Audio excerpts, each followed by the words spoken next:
So ஃபைனலா என்ன அப்படின்னா இந்த கம்பெனியோட ஷேர் ஹோல்டிங் பேட்டர்ன் நீங்க எடுத்து பார்க்கும்போது இங்க எஃப்ஐஐஸ் வந்து கம்மியா இருப்பாங்க, டிஐஎஸ் வந்து கம்மியா இருப்பாங்க, 2% 3% அப்படின்ற மாதிரி தான் இருப்பாங்க. 93% வந்து பப்ளிக் கிட்ட இருக்க மாதிரி தான் வந்து உங்களுக்கு ஷேர் ஹோல்டிங் வந்து காமிக்கும். அந்த 93.81%ல நீங்க உள்ள போய் பாத்தீங்க அப்படின்னா பக்கெட் கேஸ் 1 அப்படின்னு சொல்லி வந்து போட்டிருக்கோம். அது என்னன்னு சொல்லி பார்த்தோம் அப்படின்னா இந்த ஒரு கோர்ட் கேஸ் எல்லாம் போயிட்டு இருக்குல்ல, இதுல அந்த கவர்மெண்ட் சீஸ் பண்ணி வச்சிருக்க 8.87% ஆஃப் த ஸ்டேக் வந்து பார்த்தீங்கன்னா அதுல இருக்கு. அண்ட் தென் இது கூட ஆட் ஆனா நிறைய ஷேர்ஸ் வந்து பார்த்தீங்கன்னா ஃப்ரீஸ் பண்ணி வச்சிருக்காங்க. ஸோ அந்த அமௌண்ட் ஆஃப் ஷேர்ஸ் வந்து இன்னும் கவர்மெண்ட் கிட்ட தான் வந்திருக்கு. அதை ஃப்ரீஸ் பண்ணி தான் வச்சிருக்காங்க. அதை வந்து பப்ளிக்ல மூவ் பண்ணி வச்சிருக்காங்க.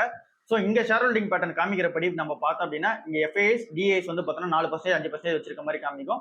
அண்ட் 93% பப்ளிக் கிட்ட இருக்க மாதிரி காமிக்கும். அந்த 93%ல பப்ளிக் கிட்ட தான் இருக்கான்னு கேட்டீங்கன்னா உண்மை கிடையாது. இந்த குரூப் ஆஃப் நாடர் கம்யூனிட்டி கிட்ட தான் அதிகமா வந்து இருக்கு. அண்ட் தென் இந்த கோர்ட் கேஸ்ல இருக்க அந்த 8.87% அது அடுத்த ப்ரையாரிட்டியில வந்து இருக்கும். பப்ளிக் கிட்ட மேக்ஸிமம் வந்து பார்த்தீங்கன்னா 30 to 40% வந்து பார்த்தீங்கன்னா ஸ்டேக் வந்து இருக்கும். மீதி எல்லாமே அந்த ப்ரொமோட்டர் குரூப் கிட்ட இருக்கு. அண்ட் தென் அந்த கோர்ட் கேஸ்ல வந்து பார்த்தீங்கன்னா மாட்டிக்கிட்டு இருக்கு. அதுக்கப்புறம் எஃப்ஐஎஸ் கிட்டயுமே நிறைய வந்து இருக்கு. அதுக்கப்புறம் டிஐஎஸ் கிட்டயும் நிறைய வந்து இருக்கு.